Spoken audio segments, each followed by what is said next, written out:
कि पातरे कमर जिंदगी भर रही है राजा जी। देखिए जितना पातर है उतना पातर लिखता नहीं है, बहुत खतरनाक लिखता है। और यादव राज मेरा भाई ये भी है, रिंकू सिंह भाई, बहुत लोग बा भाई।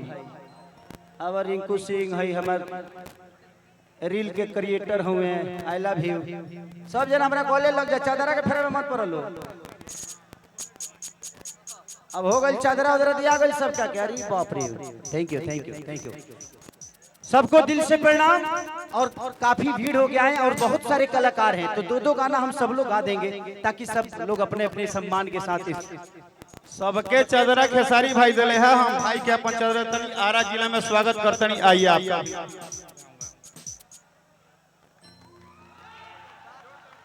और एक बात और बोल देता हूँ कि ये मंच में ये मैं अपने गांव में आया हूँ और अपने घर में आया हूँ, और मुझे लगता है कि मैं ही नहीं जितने भी कलाकार हैं, पंकज राय ऐसा एक नाम है जो कि हम सबके दिल में बास करते हैं। वो हम सबके दिल में रहते हैं, चाहे वो कोई भी कलाकार हो।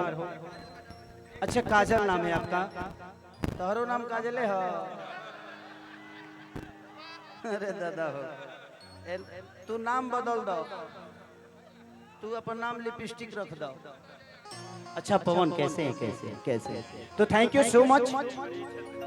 अच्छा यही क्षेत्र के हो आप? अच्छा पीरो का भाई है मेरा पवन, और इसके लिए आशीर्वाद और ताली बजाइए आप सब। Thank you so much, thank you thank you. और हमारे बहुत प्यारे हम सबके बाबा हैं, अब लास्ट स्वागत है ये बाबू, बाद में फिल्म बना ली हमारा समय।